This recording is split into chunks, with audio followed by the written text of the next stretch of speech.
प्रिय साधकों, आप सभी को बहुत बहुत आशीर्वाद। खुश हैं आप? अब तो दिसंबर का महीना आ गया है, सन 2020 का आखिरी महीना, और कुछ ही दिनों में कोरोना के निवारण हेतु वैक्सीन भी आ जाएगा।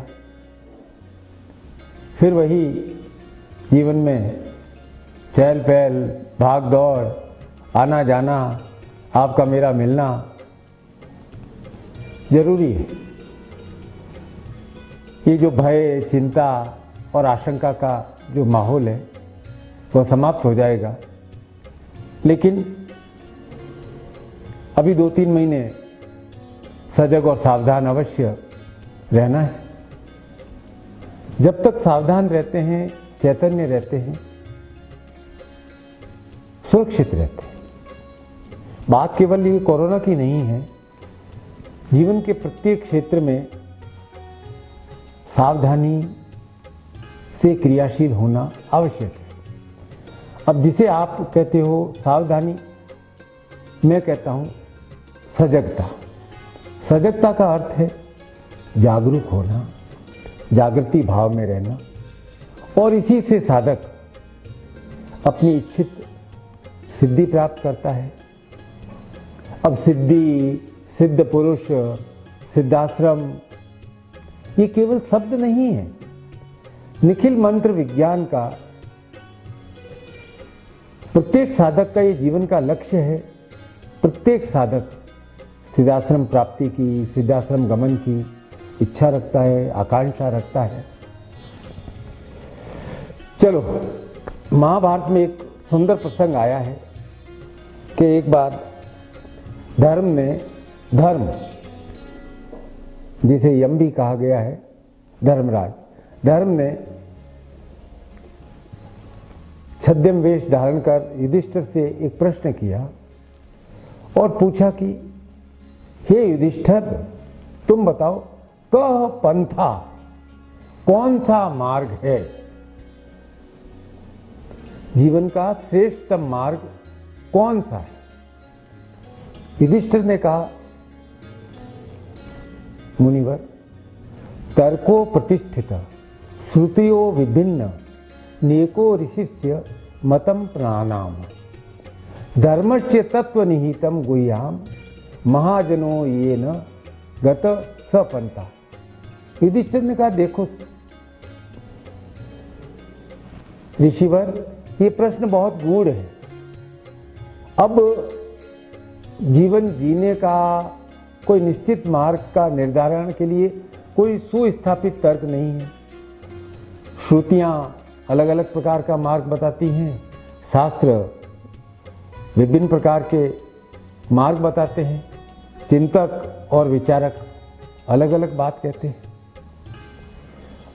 और किसी एक के विचार को हम कि यही प्रमाण है मान नहीं सकते। नेति नेति, ये भी नहीं, ये भी नहीं। वास्तव में युधिष्ठिर कहते हैं कि धर्म का मार्ग बहुत गूढ़ है। इसीलिए युधिष्ठिर कहते हैं कि मेरी समझ में तो कि समाज में प्रतिष्ठित ज्ञानी व्यक्ति, चिंतक, विचारक जिस मार्ग पर जाते हैं वही अनुकरणीय हो जाता है। तो हमारे पारमेष्ठी गुरु सच्चिदानंद जी, निखिलेश्वरानंद सिद्धाश्रम धाम गमन कर गए, तो साधक के जीवन का भी यही लक्ष्य हो जाता है। अब बात है सिद्धाश्रम की, लेकिन साधक अपने रोज रोज के जीवन की आवश्यकताओं में, जीवन के लक्ष्य के लिए, आवश्यकताओं और लक्ष्य के बीच में बैलेंस नहीं बना पा रहा है। मेरे पास पत्र आते हैं, आप फोन करते हैं, कई कहता है गुरुदेव मेरी साधना सिद्ध तो हो रही है। साधना सिद्ध हो रही है अर्थात वो कहता है कि मेरी समस्याएं सुलझ तो रही हैं, लेकिन फिर कोई नई समस्या आ जाती है। वो कहते कैसे मैं अपनी साधनाओं को पूर्ण सिद्ध करूं जिससे कि मेरे जीवन का लक्ष्य सिद्धाश्रम को मैं प्राप्त कर सकूं, उस भाव को आत्मसात कर सकूं। कई साधकों के मन में अनेक प्रकार की जिज्ञासाएं रहती है। एक साधक ने मुझे पत्र लिखा कि गुरुदेव आप अन्यथा न लें, आप अपने संपादकीय अपनों से अपनी बात में तो आत्मशक्ति के बारे में लिखते हैं और पत्रिका में साधना और सिद्धियों के बारे में लिखते हैं। वो कहता है जब सारी शक्तियां मेरे भीतर है तो मैं साधना क्यों करूं? मुझे आप ऐसा कोई मार्ग बता दीजिए, रास्ता बता दीजिए कि मेरे भीतर की शक्ति पूर्ण रूप से प्रकट हो जाए और मैं जीवन की सभी बाधाओं को समाप्त कर सकूं, हरा सकूं। वो कह रहा है अभी मेरी गति थोड़ी धीमी है और फिर पूछ रहा है साधना करने से क्या होगा। मैंने फ़ोन लगाया, मैंने कहा भाई तुम्हारा पत्र मिला, एक बात मैं तुम्हें पूछता हूँ, तुम्हारे माता पिता ने स्कूल में तुम्हारा नाम क्यों लिखाया? वो थोड़ा सक पका गया, बोला कि गुरुजी पढ़ने के लिए स्कूल में नाम लिखाया जिससे मैं बड़ा होकर अच्छी नौकरी करूं, स्वावलंबी हूं। मैंने फिर पूछा तो स्कूल में क्यों नाम लिखाया? बड़े तो तुम ऐसे ही हो रहे थे, बस बड़े होकर अच्छी नौकरी, अच्छा व्यापार कर लेते। उसने कहा ये ऐसे कैसे संभव है? बिना ज्ञान प्राप्त किए, बिना काबिल बने मुझे कामयाबी कैसे मिलेगी? बस यही बात कि ज्ञान प्राप्ति परम आवश्यक है। ज्ञान प्राप्ति परम आवश्यक है। देखो, आत्मशक्ति तुम्हारे भीतर है, पर उसे जगाने के लिए, उनको एक्टिवेट करने के लिए साधनाएं तो निरंतर आवश्यक है। जब तुम साधना, अनुष्ठान, प्रयोग भलीभांति कर लेते हो तो सिद्धि मिल जाती है, अर्थात सफलता मिल जाती है। आगे के चरण में जाने के लिए ग्रेजुएट हो जाते हो, मिडिल स्कूल से हाई स्कूल में चले जाते हो, हाई स्कूल से ग्रेजुएशन, ग्रेजुएशन से पोस्ट ग्रेजुएशन, बढ़ रहे हो, आगे बढ़े हो। ये तो निश्चित है कि साधनाओं के कारण ये स्थिति आई है। आत्मशक्ति का पूर्ण सर्वांगीण विकास ही जीवन का उद्देश्य है। तो साधना विधान, निरंतर साधना उस आत्मशक्ति में वृद्धि करने का उपाय है, तरीका है। तो आत्मशक्ति और साधना दोनों परस्पर एक दूसरे से जुड़े हुए हैं। जिस दिन आत्मशक्ति दृढ़ और प्रबल हो जाती है उस दिन सिद्धि अपने आप मिल जाती है। सिद्धि के लिए कोई डेट तो है नहीं कि फला तारीख को मैं आपके पास आ जाऊंगी। जैसे जैसे आत्मशक्ति प्रबल होती है, हमारी साधनाओं का बल उसे मिलता है, सिद्धि प्राप्त होती है, सिद्ध हो जाते हैं, कार्य में सिद्ध हो जाते हैं और सिद्धाश्रम का मार्ग मिल जाता है। पर इसके लिए पहले हमें खुद को जानना पड़ेगा, खुद को समझना पड़ेगा कि कौन है हम, कौन हैं और हमारी शक्ति का स्रोत क्या है। आप अपने आप को जानो नहीं, परखो नहीं, तो आप अपनी शक्ति को जगा ही नहीं सकते। क्या है शक्तियां और उसका स्रोत क्या है? भीतर है। तो मैं ये कहता हूं कि शक्तियों का स्रोत परमेश्वर है, ईश्वर है। उस परमेश्वर ईश्वर का ऐश्वर्य ही हमारे अंदर भी उपस्थित है। परमेश्वर ईश्वर का स्वरूप हमारे भीतर स्थित है। सुख दुख में हम किसको याद करते हैं? भगवान को, परमेश्वर को, ईश्वर को। और भगवान कौन है? ईश्वर कौन है? ऐश्वर्यशी समग्रस्य धर्मस्य यशस श्रियम ज्ञान वैराग्य योश्चेव एष्णा भग इतिर्णा। कि भगवान, परमात्मा, ईश्वर कौन? जिनमें समग्र ऐश्वर्य, धर्म, अर्थ, ज्ञान, वैराग्य और योग स्थापित हो जाता है। उस परमात्मा में सभी जीव निवास करते हैं और वही परमात्मा सभी जीवों में निवास करता है। तो जो वेदों में ऋषि मुनि बात कह रहे हैं कि हमारे भीतर ईश्वरीय शक्ति है, ईश्वर का ऐश्वर्य है। यजुर्वेद में एक सुंदर प्रार्थना आई है, ओम सन्नो मित्र सन्नो वरुणस्य सन्नो भवत्य अर्यमा सन्नो इंद्र बृहस्पति सन्नो विष्णु रुरुप्राक्रम। कि हे परमात्मा, सभी देव, मित्र, वरुण, अर्यमा हमारे लिए कल्याणकारी हो। इंद्र, बृहस्पति और पराक्रमी विष्णु, कौन? महापराक्रमी विष्णु हमारे लिए कल्याणकारी हो। ब्रह्म को नमन है, वायुदेव को नमन है, क्योंकि हे वायुदेव आप प्रत्यक्ष ब्रह्म हैं। तो नित्य प्रति प्रातः ऐश्वर्यशाली परमात्मा की स्तुति करें, क्योंकि हमें जगत को, जगत के प्राणियों को ऐश्वर्य की कामना है। वेद भी कहते हैं कि नित्य प्रति ईश्वर की प्रार्थना करो और प्रत्येक क्षण अर्थ का चिंतन करो।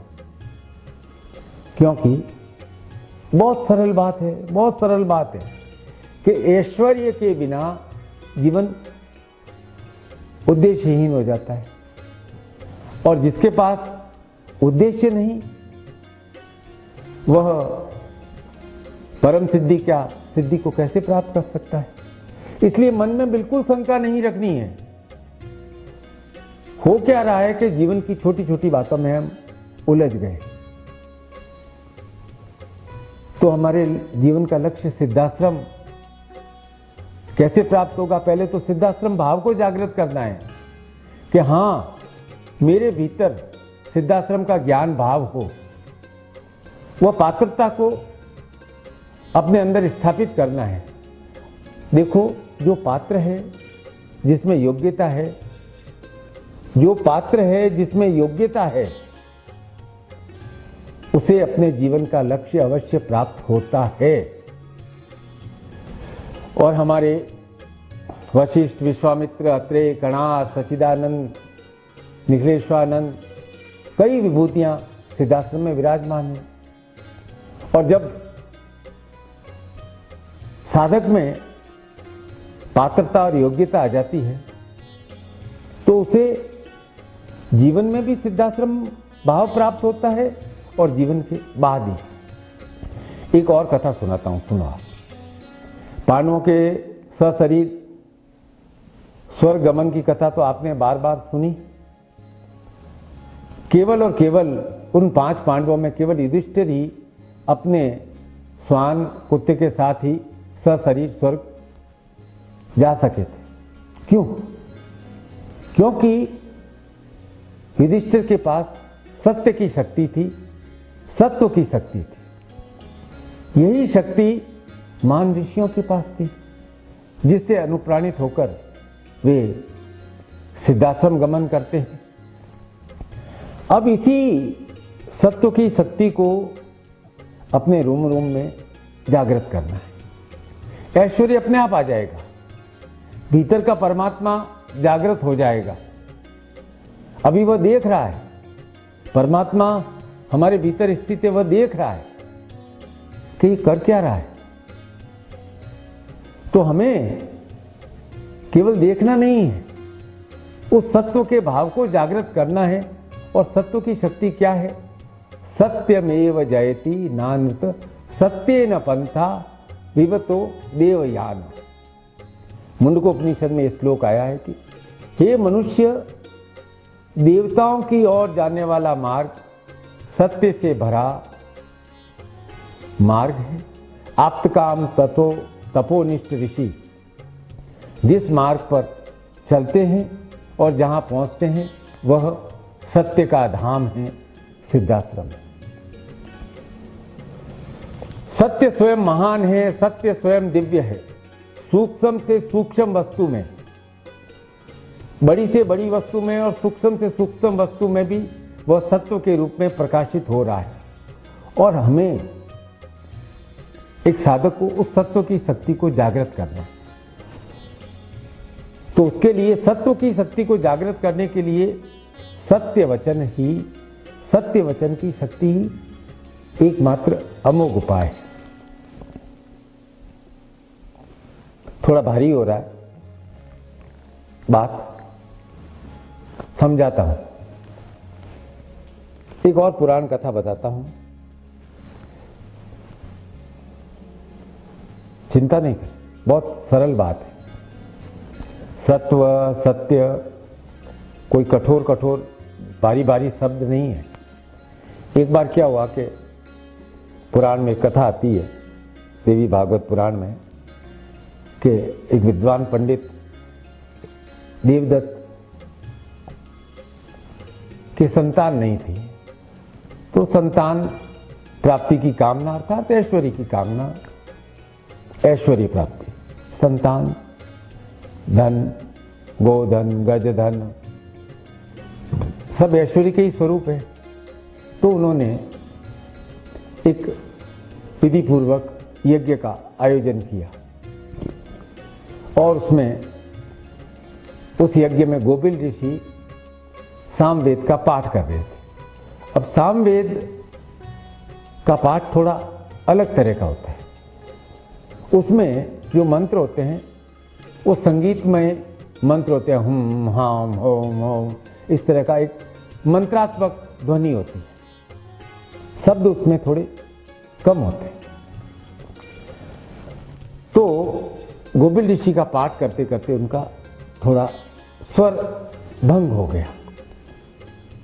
अब देवदत्त तो एक विशेष कामना लेकर के बैठे थे, तो उनको क्रोध आ गया और उन्होंने एक मुनि को कटु वचन कह दिया। कटु वचन सुनकर के अब क्रोध तो ऋषि होंगे, मुनि होंगे, आ ही जाता है। तो उन्होंने भी उत्तेजना में देवदत्त को श्राप दे दिया। कहा, हे देवदत्त, मंत्र उच्चारण में श्वास लेने के कारण मेरा स्वर भंग हो गया और इतनी सी बात पर तुम क्रुद्ध हो गए और मुझे अपशब्द कहने लग गए, जबकि श्वास लेना तो शरीर का धर्म है। अब जो तुम यज्ञ कर रहे हो उसके फलस्वरूप तुम्हारी संतान तो अवश्य होगी, लेकिन तुम्हारा पुत्र मूर्ख होगा। और महान ऋषि गोबिल के ये वचन सुनकर देवदत्त बड़े ही दुखी, निराश, हताश हो गए। उन्होंने लगा कि अब मेरा भावी संतान का भविष्य बड़ा ही अंधकार में है। मुनि चरणों में गिरे, क्षमा मांगी, गलती हो गई। उनका पश्चाताप और ग्लानि देकर गोबिल ऋषि ने कहा कि देखो देवदत्त, तुम्हारा पुत्र, अब मैंने श्राप दे दिया है, मूर्ख होगा, लेकिन बाद में वह विद्वान हो जाएगा। पर याद रखना, भविष्य में तुम अपनी वाणी को संयत रखना और वचनों के द्वारा किसी का अपमान मत करना। अब कुछ काल उपरांत देवदत्त की पत्नी रोहिणी ने पुत्र संतान को जन्म दिया। उसका नाम रखा उतथ्य। अब श्राप के प्रभाव के कारण से वो जन्म से ही जड़ बुद्धि था। देवदत्त मुनि ने उसे विद्वान बनाने के लिए, माँ रोहिणी ने बहुत प्रयास किया, लेकिन बालक को कुछ समझ में ही नहीं आता था। धीरे धीरे सब जान गए कि ये उतथ्य मंद बुद्धि है। वो बालक थोड़ा बड़ा हुआ, 12 वर्ष का हुआ, तो उसने अपने माता पिता को, क्योंकि जब भी जहाँ जाता थोड़े तिरस्कार के, अपमान के वचन मिलते, उसने अपने माता पिता को अपमान से बचाने के लिए वन में चला गया। अब उतथ्य को क्या है कि वेद अध्ययन, जप, तप, आराधना कुछ नहीं जानता था बेचारा। उसे बार बार इस बात का क्षोभ और दुख भी होता कि मैंने इतने उत्तम कुल में जन्म लिया, फिर भी मैं अपने जीवन में ज्ञान अर्जित नहीं कर पाऊंगा। लेकिन उत्तित्य में एक बात थी कि वह हमेशा सत्य बोलता, न वह किसी का अहित करता और न ही कोई वह अहित कार्य करता। अब क्या है कि श्राप के प्रभाव के कारण उसे बेचारे को वेद का ज्ञान नहीं था, न ही किसी प्रकार के तप में पारंगता थी, पर सत्य की शक्ति उसमें स्थित होने के कारण वो हमेशा शांत चित्त रहता। जिसमें सत्य की शक्ति होती है वह हमेशा शांत चित्त रहता है। मन में आते थे तर्क वितर्क आते थे, और उसने ये भी जान लिया था कि पुरुषार्थ और भाग्य का सहयोग होना चाहिए, भाग्य के बिना पुरुषार्थ काम नहीं आता है, केवल परिश्रम से किया गया कार्य सफल नहीं होता है। ये प्रश्न उसके दिमाग में चलते रहते थे। लेकिन एक बात में वह अडिग था कि मुझे जीवन में हर स्थिति में सत्य बोलना। आश्रम में रह रहा था। एक बार क्या हुआ कि उसके आश्रम में रक्त रंजित बाण से बिंधा हुआ एक सूअर आया, और अब उत्तत्य का नाम क्या है, सत्य बोलता था, उसका नाम लोगों ने रख दिया सत्य तपा। तो उस सूअर को देखकर, लथपथ खून से लथपथ सूअर को देखकर सत्य तपा का मन बहुत करुणा से भर गया। तो बिना जाने समझे वो बिंदु रहित सरस्वती का बीज मंत्र ए ए ए ए ए का उच्चारण करने लगा। अब क्या हुआ, थोड़ी देर बाद एक शिकारी सत्य तपा के पास आया और कहा कि मुनि बालक, आपको सत्यव्रत कहा जाता है, सत्यवता तपा कहा जाता है। आप मुझे बताओ कि बाण से बिंधा कोई सूअर आपने देखा है? अब सत्य तपा परेशान हो गए। बोला, मैं सत्य बोलता हूं तो हिंसा हो जाएगी, और सत्य नहीं बोला तो अब तक के मेरे जीवन का धर्म है सत्य धर्म, उसका पालन नहीं हो सकेगा। तो एकदम ईश्वरी कृपा से उसके मुख से वाणी फूट पड़ी, या पश्यति न सा ब्रूते। क्या? या पश्यति न सा ब्रूते, या ब्रूते सा न पश्यति। अहो व्याध स्वकार्यार्धिकम पृच्छसि पुनः पुनः। क्या कहा? अरे भाई, जो देख सकते हैं वो चक्षु बोल नहीं सकते हैं, और जो वाणी मुख बोल सकता है वो देख नहीं सकता है। इसलिए व्याध, तुम अपने कार्य के लिए बार बार मुझे क्यों पूछ रहे हो? क्या कहा कि जो आंख देखती है वह बोलती नहीं, और जो वाणी बोलती है वह देखती नहीं। इस प्रश्न पर आप विचार करना कि बिना देखे शब्द बोल देते हैं हम।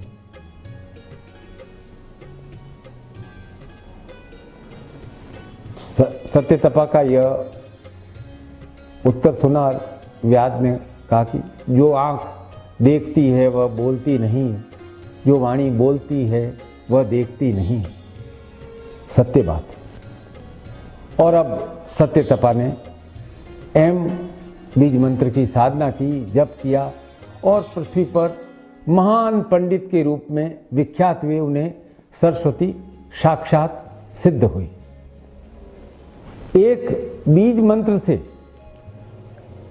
तो ये निश्चित है कि साधना में बल है, और साधना में ही परमेश्वर का ऐश्वर्य प्राप्त करने की क्षमता है। इसीलिए सिद्ध साधक सिद्धाश्रम वासी होते हैं। गुरु, ऋषि, मुनि, योगी सिद्धाश्रम में निवास करते हैं। अब ऋषियों के लिए स्वर्ग नरक की कोई कल्पना नहीं है। ये तो सामान्य मनुष्य है कि स्वर्ग है, नरक है, पाप है, पुण्य है, ये सोच सोच करके ही अपने आप को भ्रमित करता रहता है। बस महत्वपूर्ण बात है कि हमें श्रेष्ठ सोचना है, सत्व की शक्ति के बारे में सोचना है और इस मार्ग पर चलना है। युधिष्ठिर सत्व की शक्ति से ही तो अनुप्राणित होकर दिव्य लोक गमन कर गए। तो जीवन का श्रेष्ठतम मार्ग क्या है? सत्य, निष्ठा, सत्व की शक्ति और सत्य आचरण। 4 बातें मैंने कही है। सत्य, निष्ठा, सत्व की शक्ति और सत्य आचरण। और सिद्धाश्रम क्या है? ज्ञानगंज कर्म भूमि। इसलिए जीवन में श्रेष्ठता ज्ञान से प्राप्त होती है और गुरु शिष्य के जीवन में ज्ञान प्राप्ति के लिए ही आते हैं। यही सबके लिए यथेष्ट है, सिद्ध मार्ग है। क्योंकि मैंने शुरू में कहा था कि उस मार्ग पर चलें जिस मार्ग पर ये न पंथा महाजनों, जहां हमारे सिद्ध पुरुष महापुरुष गए। तो ज्ञान प्राप्ति के लिए 2 बातें चाहिए। पहला दृष्टि और दूसरा भक्ति। दृष्टि किसकी ओर? संसार की ओर नहीं, दृष्टि अपनी ओर। यह सबसे महत्वपूर्ण है। संसार को देखना है, लेकिन उससे भी महत्वपूर्ण है दृष्टि स्वयं की ओर होनी चाहिए और भक्ति गुरु की ओर। तो दृष्टि और भक्ति का जब संयोग होता है तो उसे कहा जाता है पात्रता। अरे भाई, सिद्धियां हैं तो सिद्धियों के लिए पात्रता तो चाहिए, और पात्रता आती है दृष्टि और भक्ति के संयोग से। तो प्रश्न है कि अब इस पात्रता में रुकावट क्या है? रुकावट भी 2। पहली रुकावट है लोभ और दूसरी रुकावट है क्रोध।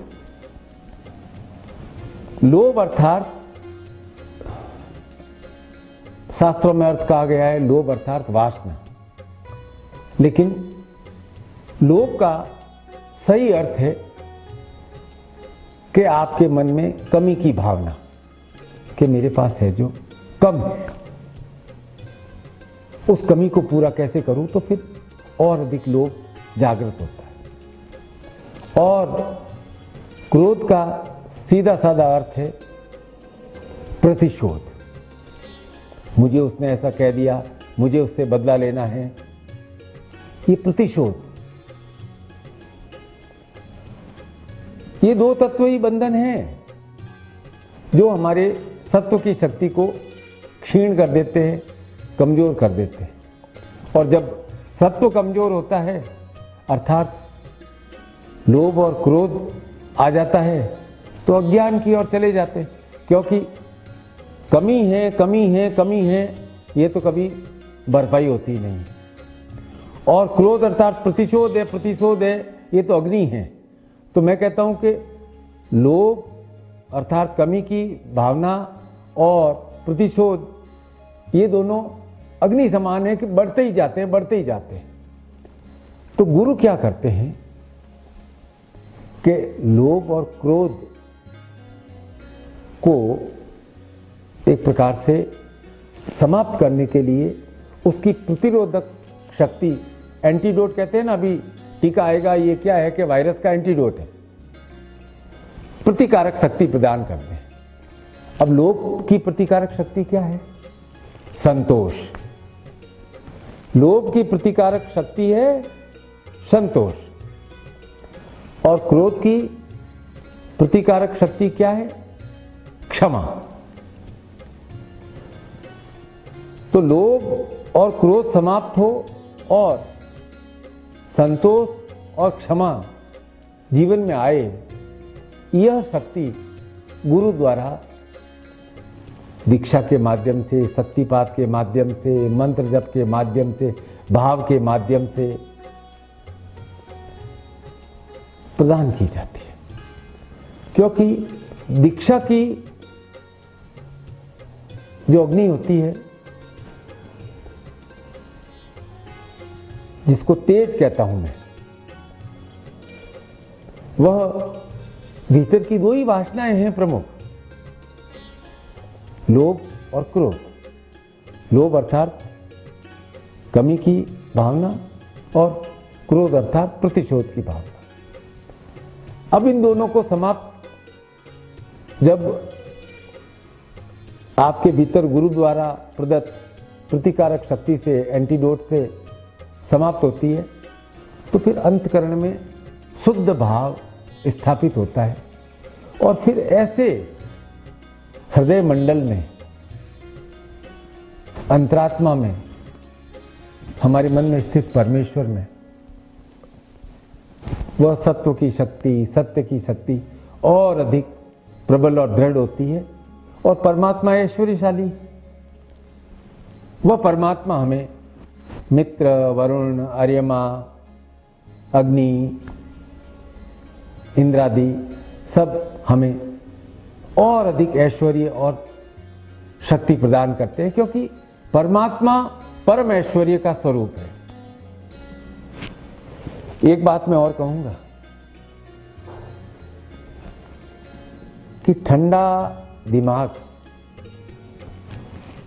दिमाग और शांत मन, इसकी शक्ति है ना अथाह है। ठंडा दिमाग और शांत मन। दिमाग को गर्म नहीं रखना है, बुखार नहीं आने देना है, दिमाग को भी शांत रखना है और मन को भी शांत रखना है। बस सिद्धि प्राप्ति के लिए अमोघ उपकरण है। मैं आपको आशीर्वाद देता हूं कि आप अपने जीवन में सिद्धियां प्राप्त करें, सिद्धाश्रम भाव आपके जीवन में स्थापित हो, मन शांत हो, उसमें किसी प्रकार का उपापोह नहीं हो और अपने जीवन में ज्ञान मार्ग पर गुरु के साथ निरंतर गतिशील हो। आप सभी को कोटि कोटि आशीर्वाद। खुश रहें, प्रसन्न रहें, शांत रहें, अपने चित्त में प्रसन्नता लाएं। आशीर्वाद।